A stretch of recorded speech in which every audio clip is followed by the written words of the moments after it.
అందరికీ నమస్కారం. జై శ్రీరామ్, హర హర మహాదేవ. ఈరోజు టెంపుల్ వీలాగ్లో శ్రీ పార్వతీ రాజరాజేశ్వర స్వామి దేవస్థానం నాచారం క్రాస్ రోడ్స్లో ఉందండి. ఆ టెంపుల్ గురించి ఈరోజు ఎక్స్ప్లోర్ చేస్తున్నాను. ఆ టెంపుల్ ఎక్కడ ఉంది, డీటెయిల్స్ ఇవన్నీ నేను డిస్క్రిప్షన్లో పెడతాను. టెంపుల్ టైమింగ్స్ ఇవన్నీ నేను డిస్క్రిప్షన్లో పెడతాను, చూడండి. సో టెంపుల్ ఎంట్రన్స్లో మనకు మెయిన్గా ముఖద్వారం చిన్నగా ఉంటుంది, కానీ చౌరస్తా మీద ఉంటుందండి. మెయిన్ రోడ్ క్రాస్ రోడ్స్లోనే ఉంది. సో టెంపుల్ మెయిన్ ఎంట్రన్స్ ఇదేనండి. లైక్ ఒక రాయి చెట్టు ఉంటుంది, రాయి చెట్టు కింద టెంపుల్ ఉంటుందండి. సో ఆ టెంపుల్ మెయిన్ ఎంట్రన్స్ ప్రధానంగా ఈ ఒకటే ఎంట్రన్స్ ఉందండి దీనికి. సో ఈ టెంపుల్లో వచ్చేసి వినాయకుడు ఉన్నాడు అండి, సుబ్రహ్మణ్య స్వామి ఉన్నాడు, నాగదేవత ఉంది, ఆంజనేయ స్వామి ఉన్నాడు, నవగ్రహాలు ఉన్నాయి. ఈ టెంపుల్ వచ్చేసి చాలా పాత టెంపుల్. మనకి మెయిన్గా నాచారం క్రాస్ రోడ్స్లోనే ఉంది. టెంపుల్కి ఎలా వెళ్ళాలంటే లైక్ అప్చగూడ నుంచి టువర్డ్స్ నాచారం వెళ్ళే రూట్లో నాచారం చౌరస్ సిగ్నల్ మీదనే ఉందండి. ఇది కరెక్ట్ క్రాస్ రోడ్ మీదనే మనకి రైట్ సైడ్ టెంపుల్ కనబడుతుంది. టువర్డ్స్ మల్లాపూర్ వెళ్ళే సైడ్లో రైట్ సైడ్లో మనకి క్రాస్ రోడ్ మీద కనబడుతుంది టెంపుల్. ఇది ఈ టెంపుల్ మెయిన్ గోపురం అండి ఇది. ఇప్పుడు మనం టెంపుల్లోకి ఎంటర్ అయిపోదాము. టెంపుల్లో వచ్చేసి ప్రధానంగా పూజారి లైక్ అతను ఏమన్నాడంటే, నేను ఒక 7 years నుంచి వర్క్ చేస్తున్నాను అని చెప్పి అన్నాడు పంతులు. సో ఆ 7 years ముందు నుంచి పంతులు ఉన్నాడు, కానీ అంతగా పెద్దగా విశేషంగా పూజలు ఏమి అయ్యాయి కావంట. కానీ ఇప్పుడు బాగానే అవుతున్నాయి పూజలు. మెయిన్గా ఎంట్రన్స్ ఇదేనండి. ఎంట్రన్స్ రాగానే మన గజస్తంభం కనబడుతుంది. గజస్తంభం నుంచి వెనుక మనకి శివుడు, పార్వతీదేవి, వినాయకుడు, సుబ్రహ్మణ్య స్వామి ఆలయాలు ఉన్నాయండి. మనకు మెయిన్గా టెంపుల్ చాలా చిన్నది, కానీ చాలా మంచిగా ఉంది. టెంపుల్ చాలా బాగుంది. ఫర్నిష్గా అంత లేకపోయినా కూడా మనకేంటంటే దీప నైవేద్యాలు అన్నీ అవుతున్నాయండి టెంపుల్లో. కాబట్టి నేను చెప్పిన ఆంజనేయ స్వామి అది నవగ్రహాలు ఇక్కడ ఉన్నాయండి. చాలా చిన్న టెంపుల్, కానీ చాలా మంచి టెంపుల్. చాలా చాలా బాగున్నాయి టెంపుల్ చూడడానికి కూడా. కాబట్టి నేనేమంటున్నా అంటే అందరూ రావాల్సిందిగా, అందరూ ఈ టెంపుల్ కూడా ఎక్స్ప్లోర్ చేయాలి. ఈ టెంపుల్లో వచ్చేసి మెయిన్గా ప్రధానంగా శివరాత్రి, ఇంకా మాస శివరాత్రులు, మనకు ప్రతి నెలకు ఒక మాస శివరాత్రి వచ్చిందండి.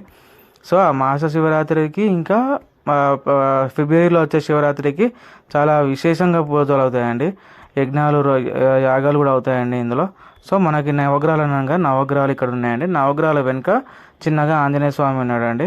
ఆంజనేయ స్వామికి పక్కకే శివాలయం ఉందండి. ఇది పాత శివాలయం, కానీ కొంచెం అంటే మరీ ఫుల్గా ఫర్నిష్ కాకపోయినా కూడా కొంచెం బాగుందండి చూడడానికి కూడా. ఇప్పుడు వినాయకుని ఆలయం చూద్దామండి. ఈ వినాయకుని ఆలయము చాలా నీట్గా వితౌట్ కలర్స్, చాలా మట్టి వినాయకుడిలాగా కనబడుతుందండి. చాలా బాగుంది వినాయకుడు. గజముఖుడు మనకి అభయహస్తంతో వినాయకుడు కనబడతాడండి. శివాలయానికి లెఫ్ట్ సైడ్ వినాయకుడు ఉంటాడండి. రైట్ సైడ్ మనకి సుబ్రహ్మణ్య స్వామి ఉంటాడండి. సుబ్రహ్మణ్య స్వామి, ఇది సుబ్రహ్మణ్య స్వామి దేవాలయము. పక్కకి చిన్నగా సుబ్రహ్మణ్య స్వామి ఉంటాడండి. ఈ సుబ్రహ్మణ్య స్వామి కూడా కలర్స్ లాగా ఏం లేవు, మట్టి లాగా ఉందండి. కానీ చాలా పవర్ఫుల్ అండి. రోజు పూజలు అవుతాయి, ఆయనకు కూడా నైవేద్యంగా రోజు ఎక్కిస్తారండి. సో ఇతను సుబ్రహ్మణ్య స్వామి మనకి రైట్ సైడ్లో ఉంటాడు. రైట్ సైడ్, లెఫ్ట్ సైడ్ ఇద్దరు కుమారుల మధ్యలో శివుడు, పార్వతీదేవి లోపల ఉంటారండి. ఆ శివుడు, పార్వతీదేవికి ముందు ఒక నంది ఉంటుందండి, చిన్న నంది ఉంటుంది. ఈయన మహానంది. మహానందికి దాటుకొని ఎదురుగానే మనకి శివలింగం కనబడుతుందండి. ఇక మెయిన్ గర్భగుడిలోకి వెళ్ళాలి అనగా ఈ నందిని దాటుకొని మనము నంది కొమ్ముల నుంచి శివుని చూడాలి. కాబట్టి నంది కొమ్ముని శివుని చూస్తే లోపల గర్భగుడిలో శివాలయం ఇలా ఉంటుందండి. వెనుక శివపార్వతుల ఫోటో ఉంది. ఆ శివాలయంకి పైన శివపార్వతుల ఫోటో ఉంది. ప్లస్ మనకు మెయిన్ గర్భగుడిలో చిన్నగా ఆయన రోజు పూజ చేసుకునే శివలింగము, స్ఫటికలింగము మరియు రాగి చెంబులతో సహా శివానికి రోజు అభిషేకం చేస్తారండి శివునికి లెఫ్ట్ సైడ్లో మళ్ళీ ఒక చిన్న వినాయకుడు ఉంటాడండి. మూలకి చిన్న వినాయకుడు ఉంటాడు. ఆ వినాయకుడికి కూడా రోజు పూజలు అవుతాయండి. మరియు పార్వతీదేవి అండి రైట్ సైడ్లో ఒక కార్నర్కి పార్వతీదేవి ఉందండి. రోజు పార్వతీదేవికి అలంకరణ, పూజ అన్నీ అవుతాయండి. సో ఈ శివాలయము చాలా పాతదండి. మనకి విశేషంగా రోజు చాలా చాలా పెద్ద ఎత్తున పూజలు అవుతాయండి. ఈ శివాలయాన్ని కూడా దర్శించాలని ప్రతి ఒక్కరూ ఈ శివాలయానికి రావాలి, ప్రతి ఒక్కరు దర్శించుకోవాలి. మన గుళ్ళను మనమే కాపాడుకోవాలి. కాబట్టి ఈ శివాలయానికి చాలా పవర్స్ ఉన్నాయండి. యంత్రాలు చాలా పవర్స్ ఉన్నాయి. పాత గుళ్ళకి చాలా యంత్రాలు చాలా పవర్ఫుల్ ఉంటాయి, కానీ మనం వెళ్ళకనే దాని మూలాలని మనం రీసెర్చ్ చేస్తుంటాం. కాబట్టి ప్రతి ఒక్కరు వెళ్ళాలి, ఆ పవర్స్ మనం తీసుకోవాలి. సో మన గుళ్ళను మనమే కాపాడుకోవాలండి. కాబట్టి ఈ శివాలయాన్ని కూడా మనం దర్శించాలి, మనం 10 మందికి తెలియజేయించాలి ఇక్కడ కూడా శివాలయం ఉందని చెప్పేసి. నేను అన్నట్టుగా హనుమాన్ విగ్రహం కూడా ఉందండి ఇక్కడ. ఈ హనుమాన్ విగ్రహము ప్రతి శనివారం, మంగళవారము ఆయనకు అలంకరణ చేస్తారండి.